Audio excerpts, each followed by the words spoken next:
Hello বন্ধুরা, আমি পিনাকি। তোমরা দেখছো পিনাকি মাঝি ব্লগস। আশা করি তোমরা সবাই ভালো আছো, সুস্থ আছো।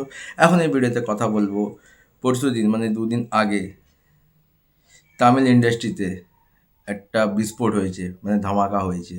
মানে সুপারস্টার রজনীকান্ত এবং উলগা নায়াগান বা সুপারস্টার কামাল হাসান একসাথে আসতে চলেছে।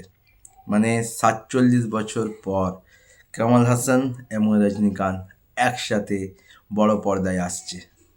আর যখন আসবে, বা বললেন না একটা কথা আছে না, ৭০ পর্দা পুরো ফাট জায়গা। তো এরকমই কিছু একটা ধামাকা হতে চলেছে। ফার্স্ট টাইম তামিল ইন্ডাস্ট্রির কোনো সিনেমা হায়ার কোর্টে লোডিং করতে চলেছে ভাই। তো চ্যানেল তোমাদের সাবস্ক্রাইব করে দাও, ভিডিও ভালো লাগলে লাইক করে দাও, কমেন্ট করে দাও, শেয়ার করে দাও। রাইটার ও ডাইরেক্টরকে নেলসন, যে জেলার বানিয়েছে এবং জেলার 2 তো আসছে এই বছরে। মিউজিক কে দিচ্ছে? অনিরুদ্ধ। এবং নায়ক হিসেবে আমরা কাকে দেখতে পাচ্ছি? সুপারস্টার থালাইভা রজনীকান্ত, আর একদিকে কামাল হাসান স্যারকে। মানে যখন এটা একটা অ্যানাউন্সমেন্ট প্রোমো বলতে পারো না, এখানে কোনো ডায়লগ আছে না, কোনো অ্যাকশন আছে, কিচ্ছু নেই, জাস্ট বিজিএমটা চলছে। তো প্রোমোটা যখন শুরু হচ্ছে, আমরা দেখতে পাচ্ছি নেলসন দাঁড়িয়ে ভাবনা চিন্তা করছে। দুটো পোস্টার দুদিকে দেখা যাচ্ছে, একটা ওয়ান্স আপন টাইম আমেরিকা, আর একটা পোস্টার হচ্ছে দ্য গডফাদার, মানে দুটো সিনেমার পোস্টার। নেলসন দাঁড়িয়ে ভাবনা চিন্তা করছে, ঠিক সেই সময় বারান্দা থেকে অনিরুদ্ধ হেঁটে আসছে।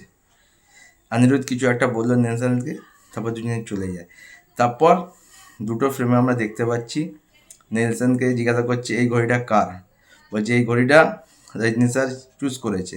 তারপরে আরেকটা পার্ট আমরা দেখতে পাচ্ছি, বলছে এই জুতোটা, বলছে এই জুতোটা কামাল হাসান স্যার চুজ করেছে। বলে এই চশমাটা, এরম করতে করতে তারপর দুটো দরজা খুলছে এবং দুটো দরজা দিয়ে দুজন মহানায়ক সুপারস্টার বেরোচ্ছে, একদিকে রজনীকান্ত স্যার ও অপরদিকে কামাল হাসান স্যার। তারপর দুজনে যখন ওই যে হট অ্যান্ড সেক্সি যে গ্যারেজ, ভাই এরকম গ্যারেজের খোঁজ থাকলে আমাকে বলো, আমি নিশ্চয়ই ভাই এরকম গ্যারেজে যাব। যে গ্যারেজের মধ্যে দিয়ে দুজন সুপারস্টার হেঁটে হেঁটে আসছে, সরি একজন সুপারস্টার, একজন উলগা নায়াগান। মানে সোয়াগ কি ভাই, সোয়াগ! দুজনেরই বয়স 60 আপ। দুজনের যদি সোয়াগ দেখো ভাই, পুরো খাতাম। মানে আর কিছু দরকার নেই। এই দুজন মহানায়ককে একসাথে পর্দায় দেখা মানে ওখানে সমস্ত কিছু শেষ। এই যে এটা যদি তাদের এন্ট্রি সিন হয়, তাহলে কিন্তু সাউথে পজ করে করে বারবার এন্ট্রি সিনটা রিপিট হবে ভাই। আর সিটি হাটলিতে পুরো ফেটে যাবে। তারা গ্যারেজে হেঁটে হেঁটে আসছে, আর যখন ওই রজনী স্যার ওই চাবিটা দিচ্ছে, সেই সোয়াগটা ভাই আনম্যাচেবল। তারপরে দুজনে এসে গাড়িতে বসলো এবং অনিরুদ্ধ এবং নেলসনকে দেখা যাচ্ছে। তখন অনিরুদ্ধ বলছে কি আমি একটা বাপ্পি লাহিড়ীর মিক্সিং দিয়ে একটা মিউজিক রেডি করেছি। তখন কামাল হাসান স্যার বলছে সেটা তো ঠিক আছে, আগে বলো হিরোকে। তারপর রজনী স্যার বলবে এই সিনেমার হিরোকে। এইটা শোনার পর নেলসন এবং অনিরুদ্ধ চুপ করে আছে এবং কমল হাসান স্যার গাড়িটা স্টার্ট করবে আর বেরিয়ে যাবে। আর গাড়ির নাম্বার দেখেছো 007।